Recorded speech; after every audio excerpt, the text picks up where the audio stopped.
아버지 감사합니다. 셋째 날 저녁에 저희들을 주의 전으로 불러주심을 감사합니다. 주님의 교회에 나올 수 있는 믿음 주신 것도 감사하고, 건강 주신 것도 감사하고, 은혜를 사모할 수 있는 열심 주심을 감사합니다. 이 저녁에 셋째 날 집회를 시작하고 부흥회를 사모하며 주 앞에 올려드리는 귀한 예물이 있습니다. 자녀를 향한 마음이 있습니다. 배우자와 가정을 향한 마음이 있습니다. 주신 기업을 향한 마음이 있습니다. 연약한 육신의 회복을 위한 기도가 있습니다. 몸된 교회를 위한 기도가 있습니다. 이 시간 주님께서 예물에 축복하시고 한 분 한 분의 기도에 가장 선한 길로 역사하실 줄 믿습니다. 이 시간 연약한 곳에 믿음으로 손을 얹고 기도할 때에 아버지, 제가 마음이 많이 아픕니다. 제가 몸이 많이 연약합니다.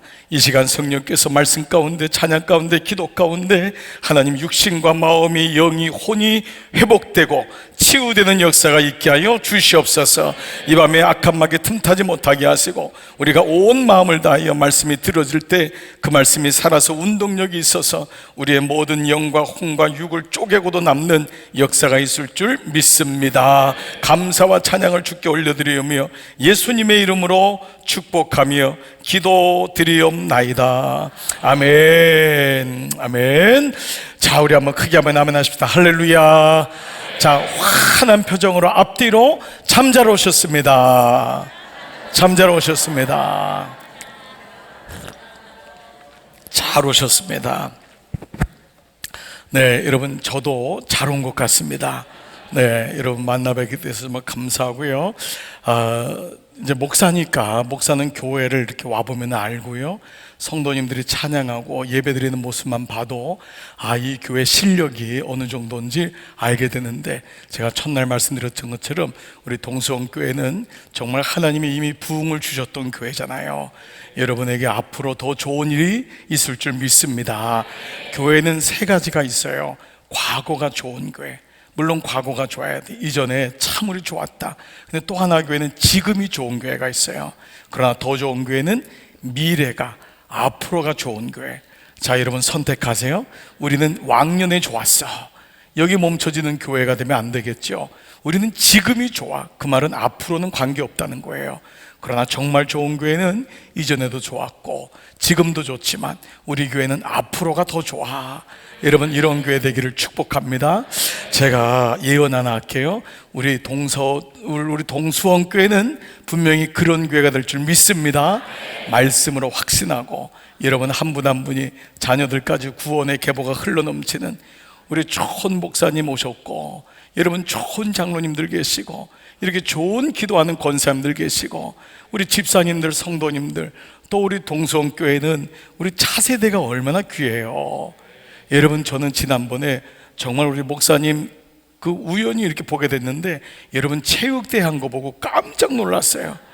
이야, 이렇게 많이 모여서 이렇게 젊으신 분들이 모든 혼연일체가 돼서 어른으로부터 자녀들까지 이런 모습이 흔치 않습니다. 여러분, 우리는요, 우리 자신에 대해서 늘 칭찬을 해도, 여러분도 지금 표정이 그렇잖아요. 꼭 남의 얘기 듣는 것처럼 듣고 있잖아요. 지금 여러분들 얘기하고 있는 거예요. 그럴 때는 야, 진짜 우리가 그렇구나. 그러니까 하나님께서 우리에게 은혜 주시면은 정말 더 귀한 교회가 되겠구나. 우리 그러한 일이 있을 줄 믿습니다. 예, 아멘 하는 분에게만 이 은혜가 임할 줄 믿습니다. 아멘 안 하는 뭐 그렇게까지 또 아멘을 또 정말 여러분, 아멘은 그렇게 될 줄 믿습니다. 이게 고백이잖아요. 제가요, 이렇게 신회원들 이렇게 많이 이제 집회를 가는데, 우리 동수원교회도 혹시 교장 선생님이 계신지 모르겠는데, 우리 교장 선생님 모임을 한번 갔어요. 교대에 있는데, 거기서 연합회가 있는데 교장 선생님 모임을 갔는데, 그분들은 정말 독특하더라고요. 물론 다 그런 건 아니에요. 근데 그 교장 선생님은 장로님이 그 회장이신데, 목사님 반응을 안 하셔도 그냥 그런 줄 아세요. 괜찮습니다 그러는 거예요. 아니, 이분들이요 웃질 않아요. 아니, 예수 믿는 사람들이 다 모였는데 웃질 않아요. 그래도 제가 막 이제 웃기는 얘기를 좀 하잖아요. 그러면 웃으려고 하면 이렇게 여러분처럼 깔깔깔깔대고 웃어야 되거든요. 근데 이게 안 웃으려고, 이게 점잖으신 거예요. 그건 내가 안 됐다 그랬어요. 웃고 싶을 때는 웃어야 되는데 늘 거룩한 척, 괜찮은 척, 그러니까 어떻게 되죠? 너무 힘든 거예요. 우울증 걸리고 몸이 아프기 시작하는 거예요. 여러분, 주님 앞에 나왔을 때 자녀로 왔잖아요. 그러니까 자녀는 자유함이 있는 거예요. 여러분, 자녀가 집에 갔는데 나오지도 않고 방 탁 들어가고, 여러분 그런 아이들이 요즘 있잖아요. 부모 마음이 얼마나 힘들어요.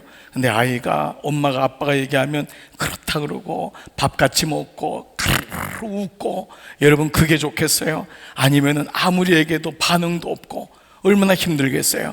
저희 교회도 지난 주일날 학생부 동계 수련회가 있었는데요, 중학교 고등학교 애들이 안 웃어요. 정말 어려워요. 여러분, 예수님도 중2는 목회를 못한대요. 중2는 건들지 말래요. 그 제가 가서 물어봤어요. 중2가 누구냐 했더니 제일 많아, 또 우리 그 학생부에. 근데 얘네들은 표정이 없어요. 건들면 폭발할 것 같아. 그래서 제가 담임 목사인데도요, 걔네들한테 다 손주뻘 대고 아들 뭐 너무 아들이 아니잖아요. 정말 그런 아이들인데도 원맨쇼를 하고 왔어요. 막 웃겼어요. 근데 애들이 안 웃어요. 근데 오면서 제가 그 교육 목사님한테 웃었냐? 그랬더니 목사님 떠난 다음에 웃었대요. 그러면 됐다. 그러면 됐다. 여러분, 집회는요, 마음을 활짝 열어야 돼요. 그러면 그 말씀이 내 것이 되는 줄 믿습니다. 그러니까 여러분, 이 시간도 마음을 좀 열고 정말 아멘, 이 말씀이 내 말씀입니다. 우리 가정에 이런 나오미의 역사, 룻의 역사가 우리 가정에도 일어날 줄 믿습니다. 말씀드린 대로 저희의 가정은 나오미의 가정이었고, 저희 어머니는 나오미였고, 저는 룻이었고, 어떤 말씀도 이 말씀처럼 기가 막힌 말씀이 없잖아요. 그렇게 다 남편 잃고 두 아들 잃고 끝난 줄 알았는데 십자가의 은혜는 끝난 게 아니었어요. 구원의 역사는 그때부터 시작되는 거예요. 아픔은 하나님의 확성기라고 했어요. 우리가 건강할 땐 몰라요. 잘 나갈 땐 몰라요. 근데 고난이 오는 때 하나님의 음성이 들리기 시작해요. 그거를 틈이 파신다고 해요. 하나님의 은혜가 나의 고집을 뚫고 들어오는 거예요. 하나님을 우리는 누구든지 원하는 것 같지만 다 원하지 않아요. 내 뜻대로 살고 싶어 하는 거예요. 근데 그 가운데 하나님이 아프지만은 고난을 통해서 우리 삶에 들어와요. 아픔을 통해 들어와요. 자녀들의 아픔이 있기도 하고, 가정의 아픔이 있기도 하고, 잘 나가던 기업이 무너지기도 하고, 주식 때문에 돈을 잃어보기도 하고, 건강도 갑자기 잃고. 근데 그때가 하나님의 틈이 파시는 거예요. 하나님이 들어오시는데 이 나오미에게 그 말씀이 들린 거예요. 나오미의 기도는 땅에 떨어지지 않는 거예요. 사라지지 않았어요. 용기를 내서 다시 일어서서 베들레헴 떡집 예수 그리스도께로 돌아온 거예요. 그런데 오늘 새벽 말씀이 그때가 마침 보리 추수 때라. 하나님은 나그네와 과부를 위한 보리 밀 농사 50일 전에 굶어 죽지 말라고 과부와 고아를 위한 배려로 그때 남은 보리 이삭을 통해서 하나님의 역사는 이 나오미와 룻을 먹이기 시작했어요. 타임이 때가 있는 거예요. 그리스도에는 오른쪽에는 하나님의 시간, 물론 이 땅의 시간 크로노스, 이 땅의 시간을 사는 거예요. 그렇지만 하나님의 그리스도에는 카이로스, 하나님의 시간표가 있는 거예요. 그래서 그리스도인을 가리켜서 세속사 가운데 구속사를 살아간다. 우리는 똑같이 세속사를 살아가요, 물론. 그렇지만 그 가운데 하나님을 바라보고 구원의 역사를 바라보는 거예요. 그것이 세상과 달라요. 똑같이 직장에 다녀도 우리는 똑같이 월급 받고 그거 가지고 만족하지 않아요. 자녀를 길러도 똑같이 기르질 않아요. 그래서 우리의 삶의 목표는 행복이 아니라 거룩인 거예요. 땅의 가치관이 아니라 하나님의 가치관인 거예요. 그거를 가지고 사는 사람이 세속사 가운데 구속사를 살아가는 사람, 바로 여러분인 줄 믿습니다. 그래서 이 은혜가 이제 임하여서 베들레헴에 도착했어요. 저는 사실 우리 송 목사님과 오늘 처음으로 여러분 점심에 제대로 만남을 가졌어요. 우리 목사님이 집회를 말씀하셨지만 한 번도 저에게 여러분 교회에 대한 말씀은 안 하셨어요. 그 이유는 어저께 처음 저한테도 하나님께서 온전히 저를 통하여 성령께서 말씀하시길 기다리고 목사님도 은혜 받기를 기다렸다고. 이게 목사예요. 목사가 여러분 강사가 오면 어떤 분은 강사하고 담임 목사가 다 미리 얘기한 다음에 흔한 말로 짜고 친다고 해요. 근데 여러분 제가 짜고 안 쳐요. 여러분 그런 거 아니에요. 하나님께서는 성령께서 그때마다 말씀을 주시고, 여러분 그게 진짜 말씀 아니겠어요? 그래야지 그게 건강한 교회고, 저도 집회 갈 때 그 교회에 대해서 모르고 가요. 알고 가면 선입관이 있고 말씀을 전할 수가 없어요. 그러니까 여러분이 마음을 열고 선입관을 갖지 말고 주의 은혜를 나누시기를 축복합니다. 저는 목사님이 우리 교회에 왔을 때, 우리 수원, 우리 동성교회 왔을 때 제일 기뻐했다고 했어요. 왜냐하면 저는 목사님과 사모님을 오랫동안 봐왔어요. 그리고 우리 교회에서 추천서를 써달라고 했을 때, 저에게 목사님이 부탁을 했을 때, 저는 어떤 누구보다도 정말 정성스럽게 거짓 없이 진실하게 하나님의 마음을 가지고 썼어요. 아마 그것이 우리 사랑하는 장로님들, 청빙위원회들, 우리 교우들의 마음속에도 또 남아있을지도 모르고, 하나님께서 그거 하셨지만은 제가 그때 마음을 잊을 수가 없어요. 정말 귀한 종이 어느 교회에 가면은 정말 그 교회의 역사가 일어날 텐데, 하나님의 은혜가 있을 텐데, 여러분도 귀한 목사님을 위해서 많이 기도하고 얼마나 여러분 정말 애를 쓰고 기도하셨어요. 이제 새롭게 목사님 오셔서 1년이 지나고 이제 이만큼 회복되고 여러분 역사를 이루는 걸 볼 때에 여러분도 정말 대단하세요. 여러분, 한 번 교회가 어지럽고 힘들면은 올라가기 어려운 교회들이 많아요. 근데 역시 여러분들은 저력이 있어요. 이제 시작일 뿐인 거예요. 다시 하나님의 때에 정말 하나님이 기뻐하시는 교회로 회복되시기를 축복합니다. 때가 있는 거예요. 때가. 저도 6년 전에 이제 7년째 되는데 저희 교회 부임한 지 6년 7년째가 돌아왔어요. 근데 제가 미국에 있을 때 아팠어요. 아파서 목회를 못하고 있었는데 우리 장로님들이 찾아오셨어요. 그래서 우리 교회 가서, 우리 교회가 여기 있는데, 서울에 있는데 목사님 목회 좀 이렇게 해줬으면 좋겠습니다. 그래서 제가 이제 감사함으로 약한데도 이렇게 찾아주시는구나 해가지고 기도하고 이제 저희 교회 온 거예요. 왔더니요, 교회 빚이 70억인 거예요.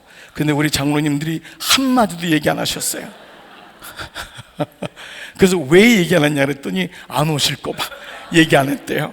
그런데 오히려 그게 고맙더라고요. 제가 그 얘기 들었으면 선입관 가졌을 텐데 그게 없었어요. 그래서 정말 열심히 기도하고 장로님들도 마음을 모으기 시작했어요. 그래서 원로 목사님 잘 은퇴시키고 저희가 최선을 다했는데, 여러분 놀라운 사실이요, 우리 내년 5월이 50주년이거든요 내년 5월에 빚 하나 없이 우리 봉헌돼요. 네, 여러분 아멘이 작을 줄 알았어요. 네. 네. 박수까지. 네, 너무 감사하잖아요. 하나님께서 교우들의 마음을 그렇게 모아가시는 거예요. 참 놀랍지 않아요? 그러더니요, 교인들이 오시는 거예요. 여러분처럼 제가 갔을 때요 40대를 만날 수가 없는 거예요. 교회가 아파가지고요 너무 혼란스러우니까 다 떠났어요. 어른들밖에 없는 거예요. 아니, 담임 목사가 50대 중반인데 없는 거예요. 40대가 없는 거예요. 어디 갔냐고 했더니 다 떠난 거예요. 없는 거예요. 저기 오륜교회 가고 사랑의 교회 가고 임마누엘 교회 가고 온누리 교회 가고 큰 교회로 다 빠져나간 거예요. 너무 가슴이 아프더라고요. 장로님들이 우시더라고요. 얼마나 하나님 앞에서 간절히 기도했는지 몰라요. 주님, 우리 자녀들을 회복시켜 주세요. 돌아오게 해주세요. 그런데요, 그러면서 한 해 한 해 지나면서요, 요즘은요 젊은 사람들이 더 많아요. 네, 진짜 얼마나 감사해요. 남의 일이라고 또 여러분, 주님의 교회는 이렇게 한 해 한 해 하나님의 때가 있어요. 그래서 그때 깨달았어요. 아, 나의 열심도 아니고 우리 장로님들도 우리들의 열심이 아니라 하나님이 기다려 주셨구나. 하나님이 기다려 주셨구나. 하나님의 때가 되니까 구름처럼 오는 거예요. 하나님의 사람들이 모이는 거예요. 그러면서 이렇게 은혜스러운, 오늘도 찬양하는데 깜짝 놀랐어요. 여러분, 정말 이렇게 경배와 찬양 너무너무 여러분 감사한 거예요. 여러분 이렇게 찬양팀 보니까, 늘 보니까 모르시죠? 저는 안다고요. 딱 보면 알아요. 이 교회 실력이 어느 정도인지. 이런 표정 보니까 빨리 말씀으로 들어가야 될 것 같아요. 별로 칭찬해도 잘 모르시는 것 같아요. 자, 1절 말씀, 2장 1절 보세요. 나오미의 남편 엘리멜렉의 친족으로, 동그라미 친족, 유력한 자가 있으니 동그라미 친족, 유력한 자가 동그라미, 그 이름이 누구라고요? 보아스. 드디어 1장은 배경이에요. 2장에 드디어 중요한 사람이 나와요. 바로 예수님의 그림자인 보아스예요. 루시 이 보아스랑 결혼하는 거예요. 그래서 나온 사람이 바로 다윗인 거예요. 그 다윗이 증조 손주가 되는 거예요. 그리고 다윗의 뿌리에서 누가 나오죠? 예수 그리스도가. 마태복음 1장 1장이 뭐죠? 1장 1절, 아브라함과 다윗의 자손 예수 그리스도의 족보라, 세계라, 이 말씀을 읽는 사람이 이방 여인 룻인 거예요.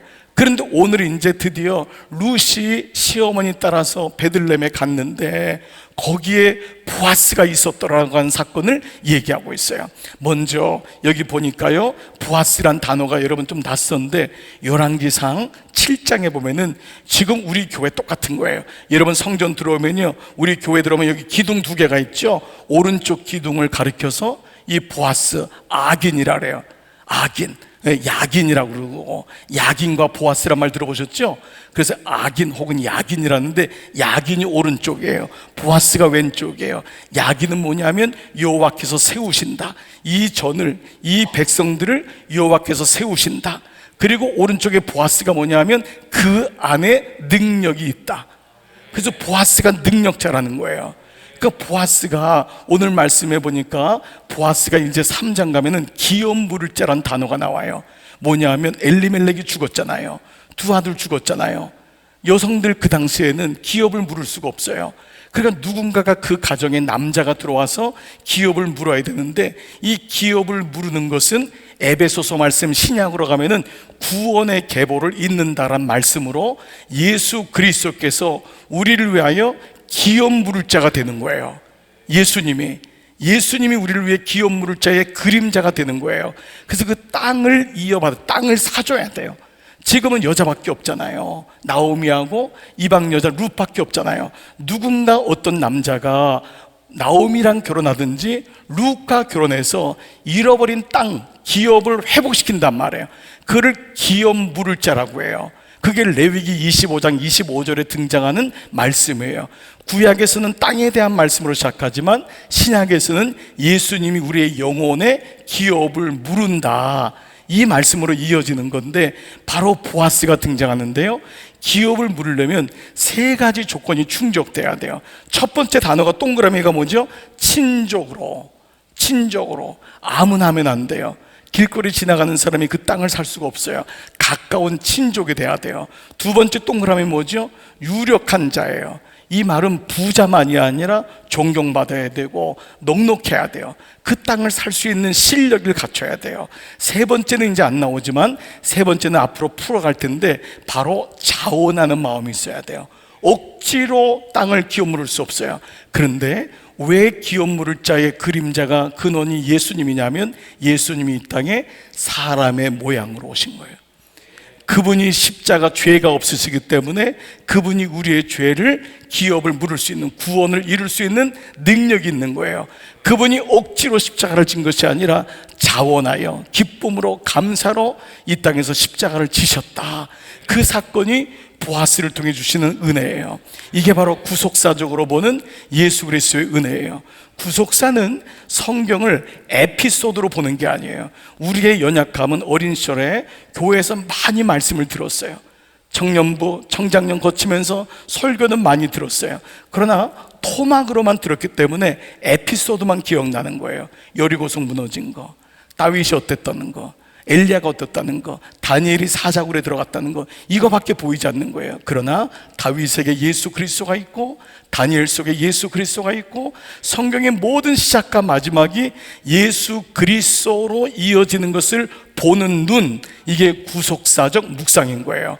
그래서 오늘 우리에게 가장 중요한 게 뭐냐면, 룻기는 성경 전체를 꿰뚫고 있는 구속사적 말씀이에요. 4장밖에 되지 않지만 모압 여인, 구원을 받을 수 없는 여러분과 나 같은 이방인, 140년 전에 복음이 이 땅에 들어왔지만 우리는 철저한 이방인이었어요. 우리는 철저하게 우상 숭배하고 철저하게 하나님을 떠난 백성이었단 말이에요. 그 백성 가운데 웬일이에요? 복음이 들어와서 이 나라가 여기까지 온 거예요. 놀랍지 않습니까? 우리 모두가 룻이었던 거예요. 아무리 여러분이 모태신앙이고 3대 4대를 이어온다 해도 기껏 해봤자 3, 4대밖에 안 되는 거예요. 140년 전 우리 모두는 하나님을 떠난 자였어요. 인간은 본질적으로 아담 시대부터 하나님과 원수되었던 자예요. 하나님을 떠났던 자란 말이에요. 근데 그 가운데 예수님이 오셔서 하나님과 우리 사이에 다리를 놓으시고 우리가 이방인이 아니고 자녀가 되는 인생을 살게 된 거예요. 그래서 이제부터 룻의 수식어가 모압 여인에서부터 서서히 바뀌는데 딸아로 바뀌어요. 내 딸아, 하나님의 자녀가 되는 거예요. 그러니까 이 안경을 가지고 여러분들이 성경을 보는 것을 묵상하고 연습하는 것을 이번 집회 동안에 은혜도 받으시면서 누리시기를 기도합니다. 자, 이런 가운데 2절 한번 볼게요. 모압 여인 룻이, 아직까지 룻의 신분은 뭐죠? 모압 여인인 거야. 이방 여인인 거야. 이 말은 뭐예요? 구원을 받을 수 없다는 거예요. 이방 여인은 여호와의 총에 들어갈 수가 없어요. 구원받을 수 없어요. 지금까지 현재 스코어는 룻은 구원받을 수 없어요. 그런데 나오미에게 뭐라고 하냐면, 룻이 너무 착해요. 시어머니를 어떻게든지 건사해야 되니까 내가 밭으로 가서 내가 누구에게 동그라미 은혜를 입으면, 이게 하나님이 이방 여인 룻에게 주신 은혜였어요. 어떻게 룻이 은혜라는 단어를 알았는지 몰라요. 근데 아마도 남편을 잃고 두 아들을 잃는 가정 속에서 나오미에게 말씀이 들리고 그가 일어서면서 바로 자신의 자부인 딸 같은 룻에게 하나님에 대해서 얘기를 했을 거예요. 우리가 베들레헴으로 돌아가야 된다. 나는 하나님을 믿는 아들이 딸이었다. 딸아, 나와 함께 베들레헴으로 돌아가자. 그러면서 이 룻은 어머니를 통해서 분명히 은혜에 대한 말씀을 들었는데, 룻기를 관통하는 단어가 바로 이 은혜예요. 이 은혜란 말을 여러분 혹시 들어보셨을 거예요. 히브리 말로 헤세드라고 그래요. 헤세드, 여러분 들어보신 분이 있을 거예요. 헤세드는 은혜라는 말도 있고요, 어떤 하나님의 궁율, 하나님의 사랑, 이 모든 단어, 하나님이 내 인생에 오시는 모든 단어를 가리켜 헤세드라고 해요. 제가 지난 주일날 저희 교회 사업하시는 권사님이 저에게 전화를 했어요. 굉장히 어려웠어요. 그래서 참 기도 많이 했어요. 근데 저한테 하는 말이, 목사님, 하나님이 저를 불쌍히 여기신 것 같아요. 사업이 다시 일어나기 시작했어요. 회복되기 시작했어요. 근데 저는 사업이 회복됐다는 말보다도 하나님이 저를 불쌍히 여기시는 것 같아요. 정말 이 단어가 얼마나 소중한 단어예요. 우리가 잘난 게 뭐가 있어요? 우리가 한 것 치고 뭐가 있어요? 가만히 보니까요, 잘한 건 없는데 잘된 게 참 많은 게 인생인 거예요. 여러분, 사고 친 게 얼마나 많아요. 근데 그때마다 하나님이 정말로 은혜를 베푸셨어요. 궁유를 베푸셨어요. 그래서 룻기를 이어가는 단어가 은혜예요. 그래서 여러분도 은혜 받기 원합니다. 은혜 있기 원합니다. 여러분이 은혜가 여러분의 삶에서 잊혀지지 않기를 축복합니다. 그 은혜 입기를 원합니다. 내가 은혜를 입으면 그를 따라서 이삭을 죽겠습니다. 그랬더니 나오미가 뭐라, 내 따라 갈지어다. 3절 한번 위에 떼어보실래요? 3절 같이 읽을게요. 시작. 룻이 가서 베는 자를 따라 밭에서 이삭을 줍는데 우연히 엘리멜렉의 친족 보아스에게 속한 밭에 이르렀더라. 동그라미를 어디다 치면 좋을까요? 우연히, 맞아요. 첫 번째 우연히, 오늘은 우연히. 그리고 4절 보니까 마침 베는 자를 따라 밭에서 이삭을 줍고 있는 거예요. 이삭이라도 죽겠다는 거예요. 이게 룻의 마음이에요. 내가 큰 은혜는 바라지도 않습니다. 이삭이라도 족합니다. 그 마음을 가지고 주님을 따라간 거예요. 그런데 우연히 엘리멜렉의 친족 보아스에 속한 밭에 간 거예요. 여러분, 놀랍지 않아요? 우연히 왔는데, 우연히 갔는데, 어떤 분은요 정말 그런 일이 있더라고요. 술에 취해가지고요 정말 정신없어가지고 그냥 불이 있는 거에 들어갔더니 거기가 교회였대요. 아니, 술에 취했는데 거기 가서 그냥 앉았더니 그 교회 온 거예요. 그래서 한참 자고 일어났더니 집회를 하고 있더라는 거예요. 그래서 거기서 은혜를 받아가지고 정말 또 예수를 믿게 되는. 그런데 여러분, 그런 극적인 게 아니라도 우리의 인생 가운데 흐르는 단어가 있어요. 우연히. 그러나 우리에게만 우연인 거예요. 룻은 우연히 들어갔지만 하나님의 계획 가운데, 하나님의 계획 가운데 들어간 거예요. 이게 놀라운 거예요. 여러분이 그냥 동수원교회 그냥 어쩌다 내가 원해서 온 것 같으세요? 우리 목사님, 송 목사님이 그냥 많고 많은 교회 중에 온 것 같으세요? 저도 제가 그냥 우리 강남중앙교회 그냥 온 것 같으세요? 여러분, 아니에요. 우리는 그냥이라는 단어를 쓰지요. 그렇지 않아요. 우연히가 아니었어요. 여기는 하나님의 계획이 있었던 거예요. 인간의 눈으로 보면은 그냥 된 거지. 근데 그 안에는 하나님의 필연이, 하나님의 계획하심이 있었던 거예요. 여러분, 그런데 놀랍게도 4절에 거기 갔더니 그 땅이, 그 밭이 이 보아스의 밭인데 마침 보아스가 베들레헴 읍내에 갔다가 돌아왔던 거예요. 여기서 만나게 되는 거예요. 놀랍잖아요. 그래서 우연과 마침이라고 하는 날실과 홀실로 인생이 이어져 가는 거예요. 어떤 것도 우연이 없어요. 그냥 되는 게 없어요, 여러분. 절대 그렇지 않아요. 그래서 하나님의 역사가 그 안에서 어떻게 일어나는지를 보셔야 돼요. 여러분, 지난 시간 속에서 지나온 것도 보세요. 그냥 지나온 걸로 생각할 수가 있어요. 아니에요. 거기에 하나님의 은혜가 있는 거예요. 특별히 주님의 교회와 여러분 이렇게 만나고 신앙생활 속에는 그냥 되는 것은 결코 없어요. 이거를 잘 깨닫는 사람하고 그냥 우연이지 라고 하는 사람은 달라요. 하나님의 은혜가 오는데도 이거를 깨닫지 못하는 거예요. 이 사람을 가리켜서 영적으로 둔한 사람이라고 해요. 하나님이 은혜를 주시는데도 몰라요. 교통사고에서 살려줬는데도 뭐 그냥 살았지 뭐 이렇게 생각해요. 하나님이 놀라운 은혜를 지금까지 주셨는데 어느 사람은 은혜를 계수하는 거예요. 하나님의 은혜를 세워보아라. 받은 은혜를 세워보아라. 늘 그분에게는 감사가 넘치고 인생 속에 하나님이 오신 것을 기억하는데, 어떤 분은 그렇게 은혜를 베푸시고 후대하셨는데도 내가 잘 살았지, 내가 좋은 직장 갔지, 내가 똑똑하지, 당신이 최고야. 그 가정에는 하나님이 들어가실 수가 없는 거예요. 여러분은 어떤 모습인가요? 정말 하나님의 은혜를 기억하고 고난일지라도 아픔일지라도 그 가운데 하나님의 계획이 있음을 신뢰하시나요? 여러분, 땅에 떨어지지 새 한 마리도 그냥 떨어지지 않는다고 했어요. 여러분의 지난 인생을 가만히 봐보세요. 절대 그냥 되는 일이 없는 거예요. 저도 지금까지 목회하면서 그래도 꽤 왔잖아요. 근데 제 인생에서 하나님이 정말 저를 목사로 만들고 인간으로 만들었던 시간이 있었어요. 저도 여러분 대학교 나오고, 대학은 보통 신학대학원 다 그렇게 하잖아요. 그리고 처음 목회했던 것이 경상북도 금능군 구성면 양강리 679번지라고 하는 정말 생시골이었어요. 저는 시골에 가려고 하는 마음이 1도 없었어요. 1도 없었어요. 그리고 금식 끝난 다음에 제가 이제 그 섬기는 교회에 돌아왔는데, 그 교회에 장로님이 여자분이 계셨어요. 그분이 제 신학교의 교수님이시기도 했어요. 그분이 저에게는 영적인 멘토의 어머니 같은 분이었어요. 결혼하고 왔는데 저에게 부르더니만 신혼여행을 금식기도원도 갔다 오고 했으니까 우리 장조원사 바람 좀 쐬고 오라고 하면서, 여러분 저에게 그 당시 새마을호만 아니었으면 내가 안 가는데 새마을호 티켓을 2장을 주는 거예요. 어딘가 했더니 구미, 김천, 대구, 경부선 내려가면은 구미 다음이 김천이에요. 김천이라는 데를 가라는 거예요. 거기 가면은 누가 나와서 이렇게 안내해 주면서 이렇게 경치도 보여주고 할 거라는 거예요. 그래서 그 새마을호 표를 줘가지고 그 집사람이랑 새마을표를 결혼한 지 한 달도 안 됐는데 거기를 간 거예요. 그 갔더니 누가 2분이 정말 중고차, 낡은 봉고차를 타고 와서 저를 기다리는 거예요. 알고 봤더니 그분이 미국에서 2분 다 의사였어요. 엘리트였어요. 그분들이 은퇴한 다음에 하나님의 은혜 때문에 시골에, 아주 시골에 들어가서 시골 분들에게 약을 주고 주사를 놔주고 조그만 보건소, 그냥 이게 국가적으로 이렇게 인가된 게 아니라 그냥 그분들이 가서 약방을 차리고 이렇게 한 거예요. 그랬던 분들인 거예요.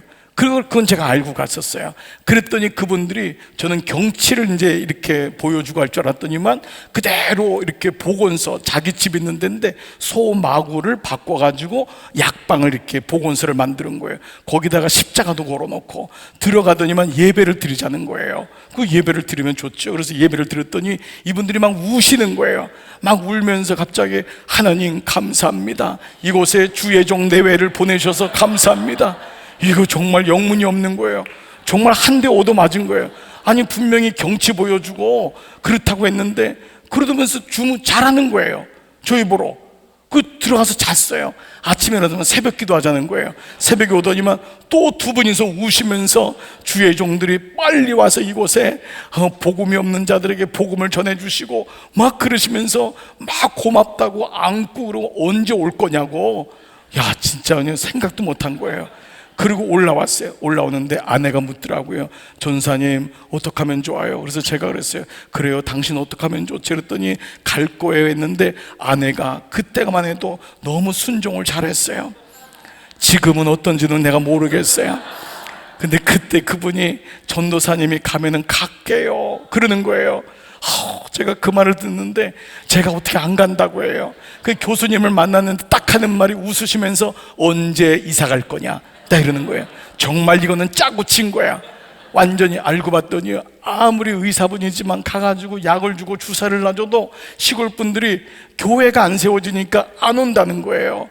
그래서 여기 시골에 그 300호가 있는 시골인데 400년 세워졌는데 옆에 직지사가 있는데 직지사 역사가 1700년이에요 완전히 절 가운데 우산 가운데 있는 그 마을인데 그분들이 들어가서 약방을 차리고 십자가를 세운 거예요.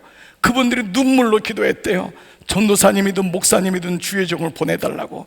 그래서 자기 친구인 저희 교수님한테 얘기했더니 이분이 기도하는데 뭐라고 하냐면 네가 제일 사랑하는 사람을 보내라. 그래서 이분이 눈물로 저에게 얘기를 했고 저희는 순종을 하고 결혼한 지 석 달 만에 거기로 내려간 거예요. 경상북도 금능군 구성면 양강리 679번지. 정말 생각지도 않는 데 들어간 거예요. 그 마을은 다 사람들이 자살하는 사람들도 많고 무당들이 이렇게 많아요. 점 보는 사람 많고 완전히 시골인데 복음이 들어간 적이 없어요. 거기서 생목회를 시작한 거예요. 그러니 얼마나 힘들었겠어요. 그런데 그곳에서 저희가 아이를 갖게 됐어요. 그런데 하나님이 아이를 주셨는데 저는 아이를 안아보지를 못했어요. 아이가 태어나자마자 그 당시 대구의 동산병원이라는 데로 갔는데 그 병원이 심장병 병원이에요. 그 아이가 선천성 심장병을 가지고 태어났어요. 심장에 구멍이 뚫렸던 거예요. 그러니까 저는 그때까지만 해도 뽀빠이 이상용 씨만 심장병 그 당시 막 선전하고 이랬거든요. 아이를 안아볼 수가 없는 거예요. 그리고 큰 병원으로 보내야 된다는 거예요. 그리고 저는 3년 동안 아이를 병원에서 입원한 채로 살았어요. 너무너무 힘들었어요. 정말 이건 뜻밖의 일이었어요. 하나님이 너무 원망스러웠어요. 제가 시골까지 내려갔잖아요. 금식기도까지 하면서 신혼여행도 주님 앞에 드렸잖아요. 근데 이게 뭐예요? 시골 사람들이 병신 났대요. 시골 사람들은 그걸 이해를 못하는 거예요. 아기를 데려오지 않는데 소문 들리니까 저 큰 병원에 갔는데 심장에 구멍이 뚫려서 못 온다는 거예요. 병신 났다고. 그러면서 교회 안 오는데 어떡하냐고. 너무너무 힘들더라고요. 너무 좌절된 거예요. 근데 그때는 제가 믿음이 없어서 이 우연이란 단어를 읽을 수가 없었어요. 마침이란 단어를 읽을 수가 없었어요. 룻기를 모르는 게 아니었어요. 룻기에다가 우연히도 내 인생 속에 하나님이 찾아오시는데 마침이라는 단어를 이렇게 동그라미를 쳤지만 이게 이렇게 올 줄은 몰랐어요. 그런데 그 시간 속에서 나중에 깨달았지만 하나님은 아이를 병주기 위함이 아니라 이 아이를 통해 저와 아내를 하나님의 사람으로 만들어가기 시작했어요. 그 가운데서 하나님이 저를 훈련시키고 기도하게 하고 그때 눈물을 뿌리고 기도할 수밖에 없었어요. 근데 그때 제가 너무 뜻밖의 일이 일어났어요. 처음에 하나님이 너무 원망스러웠어요. 왜 나를 다시 이렇게 나오미의 이 룻의 고백같이 전능자가 나를 괴롭게 하는도다 이런 마음이 나오는 거, 불평이 나오고 이럴 바에는 시골로 보내지나 말지. 이게 뭐예요 하나님. 그리고 나 5천만 원 없어요. 그때 심장을 이렇게 바꾸면 5천만 원이 든대요. 그렇게 돈도 없는 거예요. 너무 안타까운 거예요. 그러니까 병원에 갔더니 이걸 어떻게 될지도 모르고 계속 입원비는 들을지요. 너무너무 고통스러운 거예요. 집사람은 막 뼈같이 말라가지요. 그러니까 너무 어려워서 제가 금식을 하기 시작해서 다시요 5일 동안 금식하고 토요일 날 아침에 일어나는데 제 입에서 정말 싫은 얘기가 나왔어요. 정말 이 얘기는 하고 싶지 않았어요. 이 고백은 하고 싶지 않았어요. 저는 하나님 이룰 수가 있냐고 그랬거든요. 근데 제 입술을 금식 끝난 다음에 제 입에서 처음 나온 게 하나님 감사합니다. 나는 입을 막 틀어 막았어요. 이 단어가 나오는 게 너무 싫었거든요. 이게 무슨 감사냔 말이야. 그 다음 단어는 정말 싫었어요. 하나님 이 아이를 길러보겠습니다. 저희 가정에 주셔서 감사합니다. 병든 아이를 어느 가정에 보낼까 고민하시다가 노라면은 이 아이를 기를 수 있겠지라고 보내셨군요. 이게 내 입에서 나온 말이 아니었어요.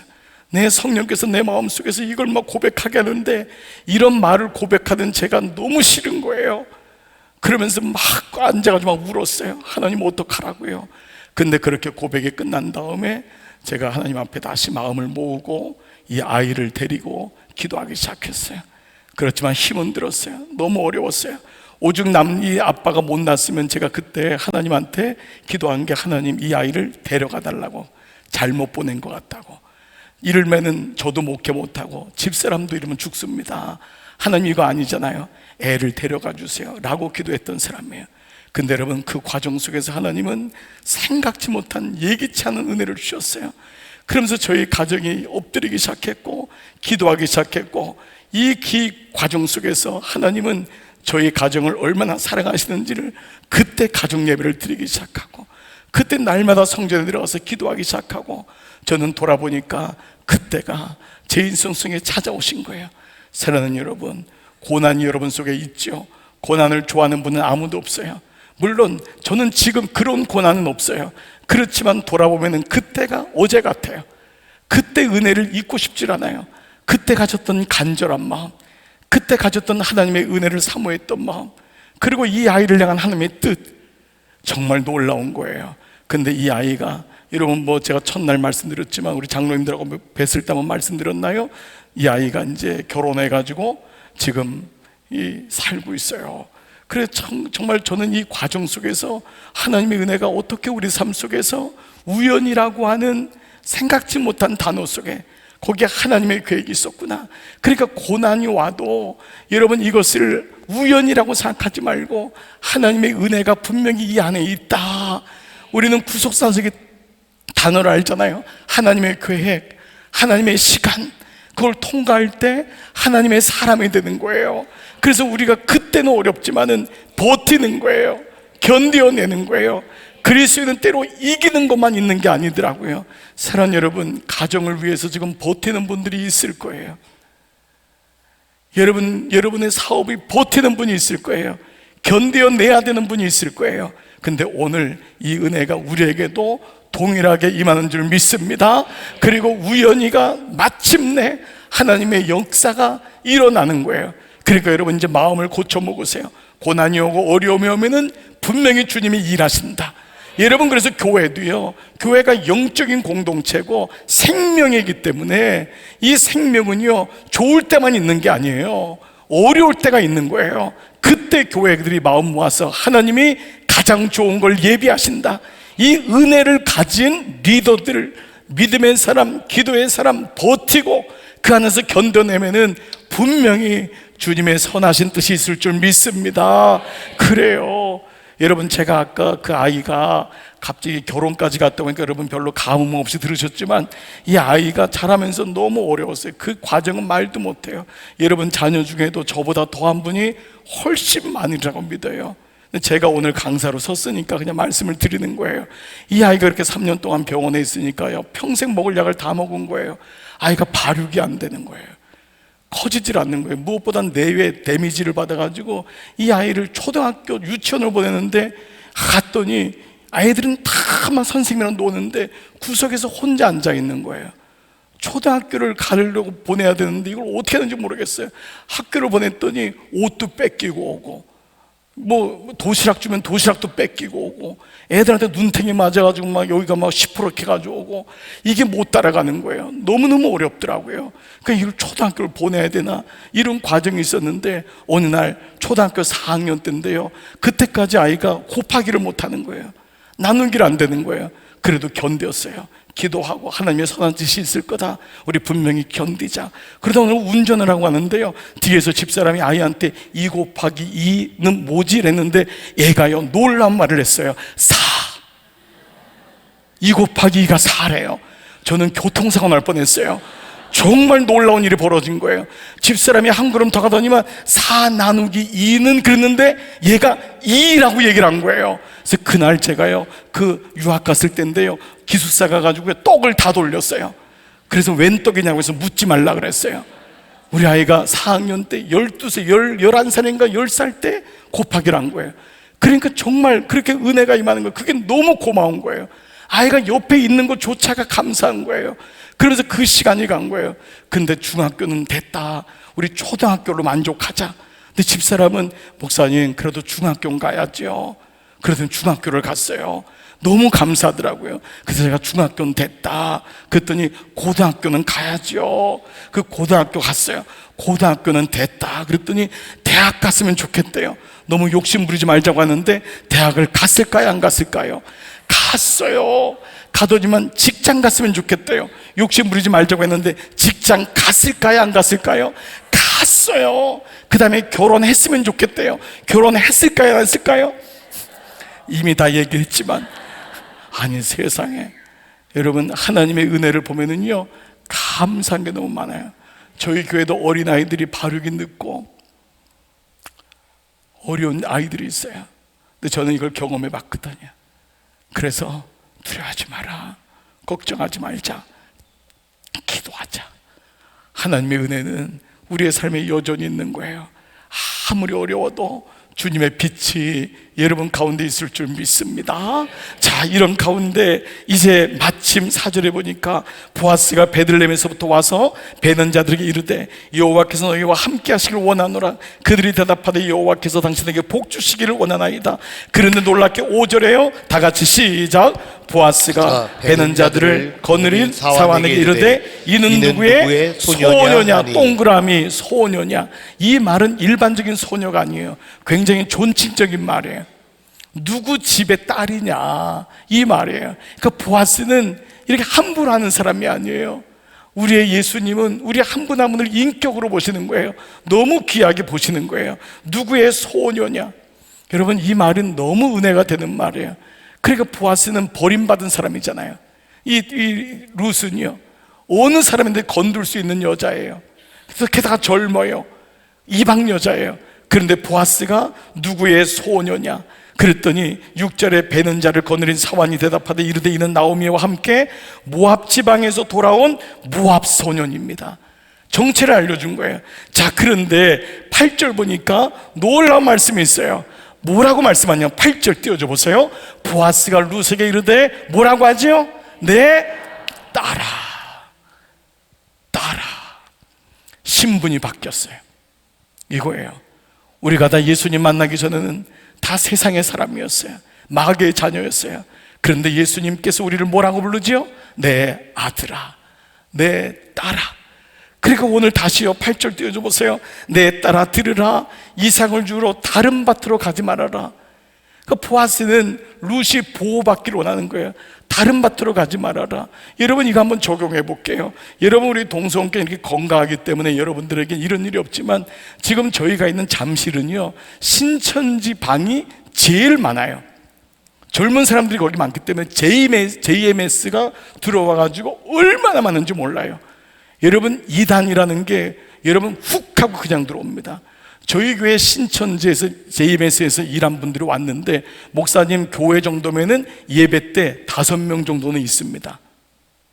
딱 교회에 있는 거예요. 그 교회가 있는 거예요. 그래서 교회를요 딱 평가한대요. 이 교회가 6개월짜리다, 3년짜리다, 5년짜리다 추수한다는 거예요. 무슨 말인지 아나요? 5년 만에 교회를 넘어가게 하는 거예요. 작은 교회는. 동성교회 이거 5년짜리다, 10년짜리다. 교회에 어려움을 주고 파벌을 만들고 목사하고 띄어지게 만들고 예배 아주 초치게 만들고 아이들 못 나오게 만들고, 그래서 교회를 딱 10년 동안 장악한 다음에 넘어가는 거예요. 저희 교회 JMS가 그 이번에 TV에 그 넷플릭스에 막 나오면서 JMS에서 전국 회장을 했던 자매, 그리고 서울 총연합회 했던 자매들이 저희 교회 왔어요. 회심해가지고. 그런데 서울 전체를 맡았던 자매가 연대 출신인데 저희 교회 찬양 대장님 권사님 딸이에요. 그런데 몰랐대요. 권사님들이 모른 거예요. 그 딸이 교회 다니고 열심히 찬양하고 연대 다녔으니까 공부도 얼마나 잘했어요. 근데 모른 거예요. 근데 이 딸이 처음에 연대 갔을 때 동아리 모임이 있는데 그 모임이 이단 모임인 거예요. 여러분, 대학마다 깔렸어요. 이분이 얘기하는 거예요. 우리는 대학만 보내면 된다고 하잖아요. 여러분, 아니에요. 대학 간 다음에 아이들이 동아리 모임 속에 얼마나 많은 이단들이 있는지 모르는 거예요. 우리만 모르는 거예요. 그 아이에게 너무 잘해주니까 어느 날 갔더니 거기가 이미 JMS인 거예요. 근데 분별이 안 되는 거 왜요? 어린 시절에 말씀을 안 줬기 때문에. 권사님이 땅을 치고 가슴을 치며 아파했어요. 제가 교회만 데리고 왔습니다. 교회만 데리고 온 거예요. 권사님도 그냥 일만 한 거예요. 봉사만 한 거예요. 권사님 네 분이 그렇게 신실하고 착하신데 말씀이 없으니까 자녀가 이단으로 가는데도 분별이 못하는 거예요. 얘기가 안 되는 거예요. 근데 어느 날 여기서 사건이 터진 거예요. 잠실 실내체육관에요, 최소한 10,000명, 많게는 25,000명까지 들어가요.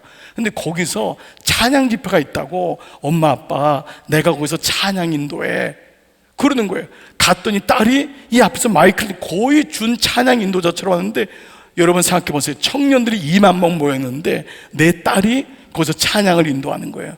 부모 마음이 얼마나 흡족해요. 너무 감사하고 그렇게 은혜를 받은 거예요. 찬양 1시간 정도 끝났는데 뒤에서 가마에 누가 타고 나오는데 JMS가 나오는 거예요.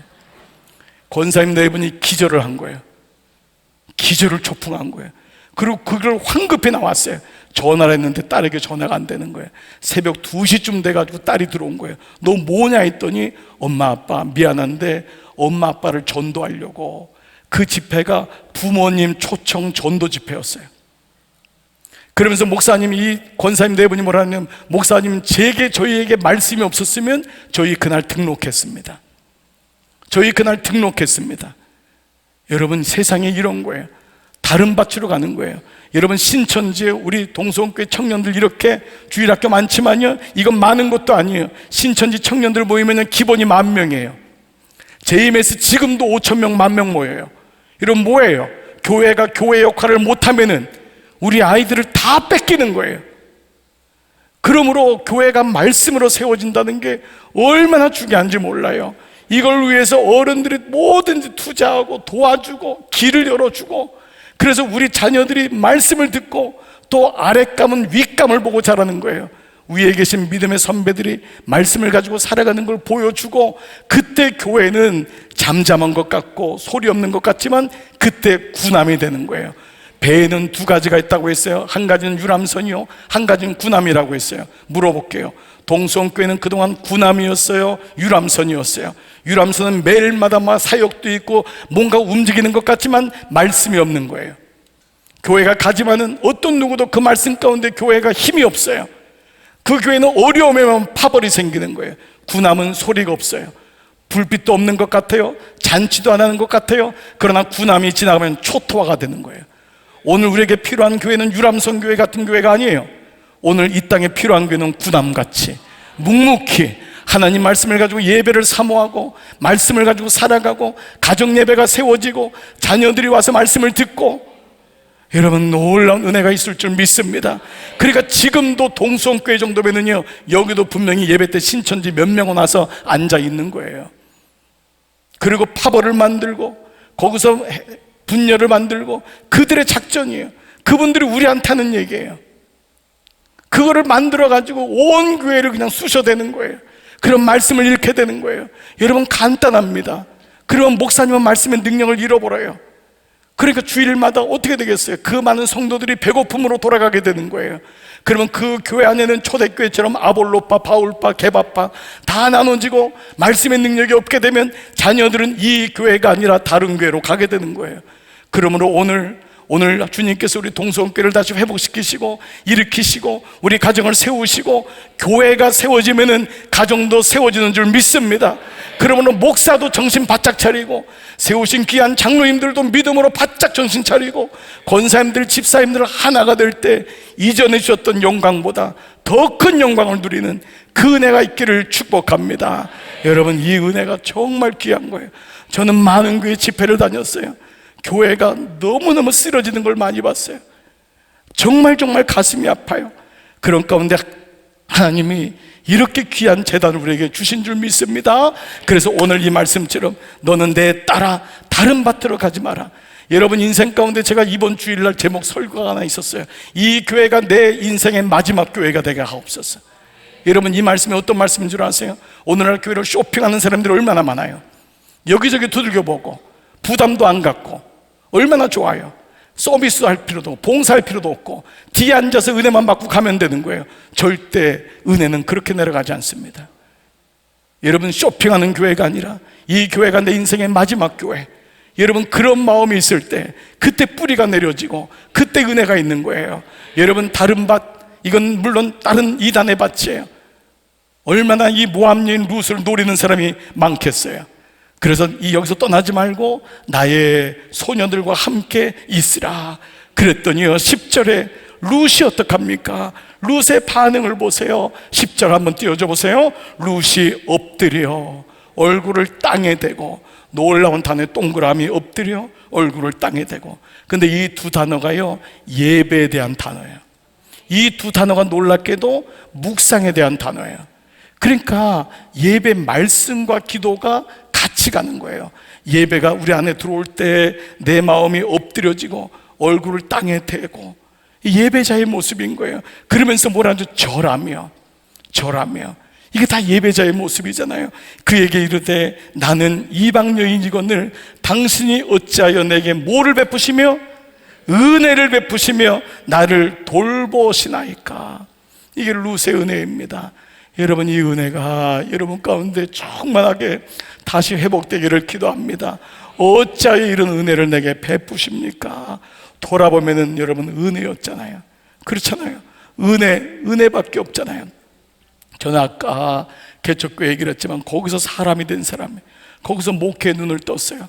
한 영혼이 얼마나 귀한지를 알게 됐어요. 여러분, 저는 거기 이제 시골이니까 아무도 없는 거예요. 아무도 없으니까 한 명이 오는 게 그렇게 귀한 거예요. 그때 왔던 한 분이 손 씨가 이제 거기 일가가 있는데, 손동식이라고 하는 할머니가 처음 교회에 나왔어요. 근데 그분이 나온 이유는 예수님을 알아서 온 게 아니라 제가 불쌍해서 왔대요. 서울에서 내외가 왔는데 처음 얘기한 게 뭐냐면, 장사 잘 됩니까? 교회를 세웠는데 장사가 잘 됩니까? 그러면서 왔어요. 근데 그분이 저희 교회 1호 세례자가 되고 1호 집사님이 되고, 제가 그분을 처음으로 염을해가지고 하나님께 보내드린 그 사랑하는 제 평생에 지금도 어디를 가도 잊지 않는 손동식 집사님, 제 어머니, 영적 어머니, 초등학교도 나오지 못했던 그분이 예수님이 들어가면서 얼마나 지혜로운지, 얼마나 은혜가 있는지 마을 사람들을 전도하기 시작하고 끝까지 저를 위해서 헌신하셨던 그분을 잊을 수가 없어요. 그 한 영혼에 대한 은혜, 그때 깨달았어요. 이렇게 많이 교인들이 있지만 그때는 없는 거잖아요. 그때 손 집사님이 처음, 손동식 나중에 집사님이 됐지만 새벽 기도를 나오시는데 이분이 은혜를 받은 거예요. 참 놀랍죠. 아무것도 모르는데 하나님이 너무 급하니까 은혜를 주셔가지고요, 기도가 막 하시는 거예요. 기도를 하시는데, 이분이 문제는 은혜를 받았는데 기도를 하니까 새벽 기도가 끝나고 집에 안 돌아가는 거예요. 그래서 저는 그 당시 전도사인데 은혜가 없었어요. 그러니까 새벽 시간에 빨리 끝나고, 시골 교회는 새벽 시간이 새벽 4시예요. 새벽 4시에 결혼한 지 3개월밖에 안 된 사람이 새벽 4시에 새벽 기도를 하니까 너무 어려운 건데, 이분이 초창기에 은혜를 받아가지고 새벽에 보통 2시간, 3시간을 기도하는 거예요. 저는 그분이 너무 원망스러웠어요. 아버지, 저분을 데려가 주시옵소서. 그러니까 안 가는 거예요. 새벽 아침 7시까지 기도하고 아무리 봐도 안 가고 또 주절주절 기도하고. 그런데 돌아보니까 그분이 그렇게 은혜가 입었는데, 제가 하루는요 그분 혼자 데리고 이제 새벽 기도를 한 거예요. 그런데 갑자기 이분이 나가는 거예요. 제가 설교를 하는데 새벽에, 여러분, 한 명이 계신데 한 명이 나가니까 설교를 해야 돼요, 안 해야 돼요? 설교를 하나님한테 하는 거 아니잖아요. 아니, 나갔다고 하나님 들으시죠? 자, 루키가 이렇게 말씀하셨는데, 아니면 나한테 자녀가 들어라 할 수가 없잖아요. 그러니까 진짜 정말 뭐 어떻게 할 줄 모르겠는 거예요. 그래서 서 있었어요. 그냥 한 10분쯤 지나더니 들어오셨어요. 그러니까 한 명이 들어오니까 설교가 되는 거예요. 그래서 다시 말씀을 이어서 예배를 마쳤어요. 그 다음에 끝난 다음에 너무 궁금해서, 아니, 손 집사님은 왜 갑자기 설교 듣다가 왜 나갔어요? 이랬더니만 어저께 먹은 게 체해가지고 화장실 갔다 왔다는 거예요. 제가 그때 교회 뒤에다가 현수막 조그만 걸 붙였어요. 한 영혼이 천하보다 귀하다. 한 영혼이 있으니까 예배가 되는 거예요. 한 영혼이 있으니까. 그게 너무 소중한 거예요. 그 한 영혼이 너무 소중한 거예요. 그때부터 은혜라는 단어를 알기 시작했어요. 한 영혼이 이렇게 귀하구나. 하나님이 여러분 한 영혼을 한 가정에 보내시고, 한 영혼을 몸된 동성교회를 보내시고, 한 영혼, 교회가 많은 사람들이 움직이는 것 같지만 안 그래요. 한 영혼, 한 영혼이 움직이는 거예요. 그분들이 자기 맡은 바 역할을 다하고 거기가 기도의 자리가 되고, 하나님은 여러 사람들을 보지 않아요. 여러분 한 명을 보는 거예요. 오늘 이 시간도 그분은 여러분 한 분에게 관심 있는 줄 믿습니다. 그 한 영혼 때문에 정신을 차렸어요. 그분은 저에게 영원한 어머니요, 영원한 선생님이었어요. 그분 돌아가실 때 은혜가 뭔지 알았어요. 저는 시골에 처음 내려갔지만 너무 두려웠어요. 무엇보다 장례가 너무 두려웠어요. 거기는 읍내에서도 오지 않았기 때문에 장례가 나면 마을 이장님이 염을 했어요. 근데 교회가 됐으니까 전도사인 제가 염을 해야 되는 거예요. 근데 그때 처음 돌아가신 분이 몇 분 있었지만 그때 손집사님이 돌아가시게 됐어요. 서울에 예비군을 올라왔는데 집사람한테 연락 왔어요. 집사님이 아무래도 돌아가실 것 같다고. 내려가는 방법은 헌혈하는 것밖에 없었어요. 헌혈하고 빨리 내려갔더니 이미 돌아가실 때가 된 거예요. 그때 생각하면 암이셨어요.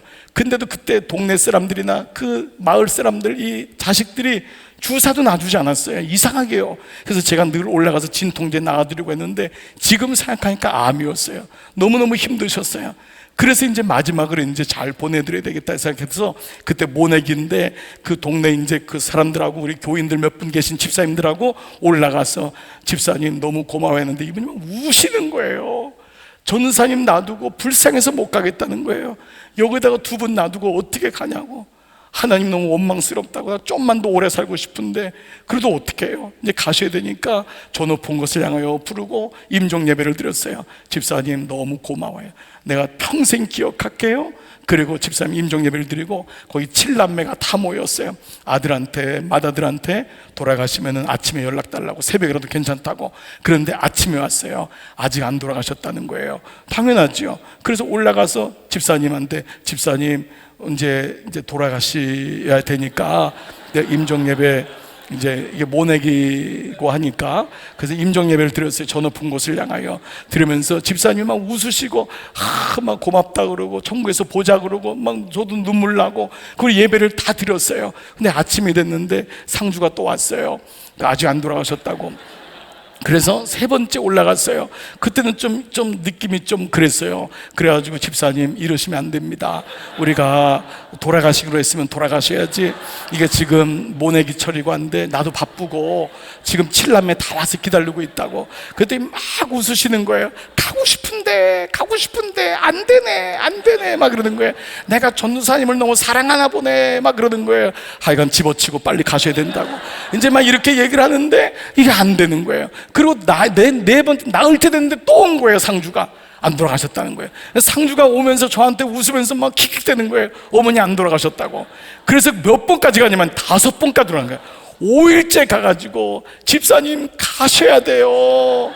그랬더니만 그 지난주에 먹었던 염소고기 때문에 안 가는 것 같다 그래서 왜 염소고기는 먹었냐.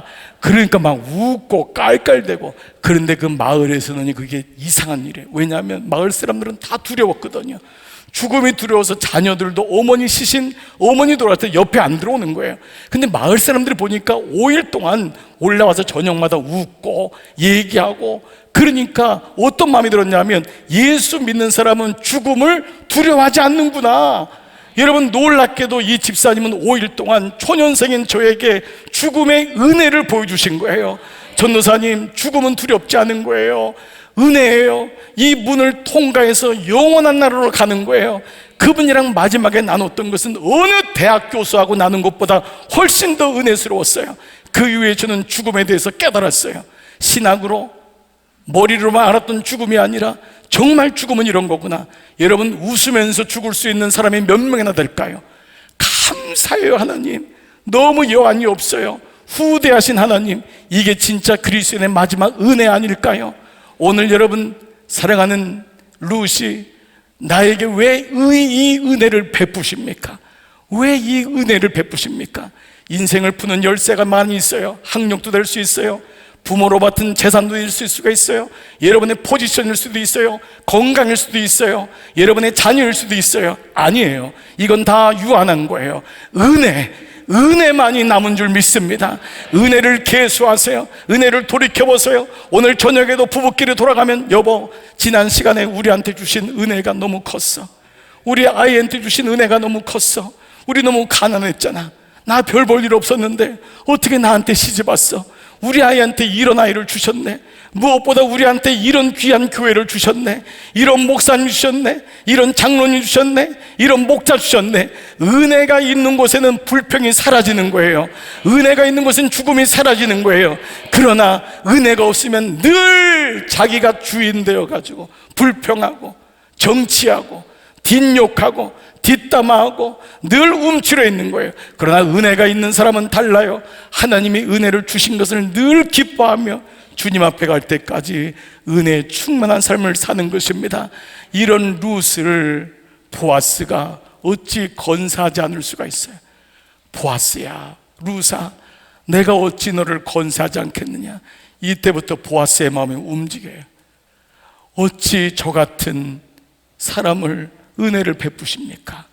그때 보아스의 마음이 움직이고, 내가 너를 도우리라, 내가 너를 붙들리라. 오늘 이 말씀이 그대로 가는 거예요. 이사야 41장 10절 말씀, 두려워 말라, 놀라지 말라, 내가 너와 함께함이니라, 내가 너를 도와주리라, 나의 의로운 오른손으로 너를 붙들리라. 주님께서 우리에게 말씀하시는 거예요. 주님, 제가 은혜 가운데 왔어요. 앞으로 은혜로 통과하고 은혜로 승리하게 될 줄 믿습니다.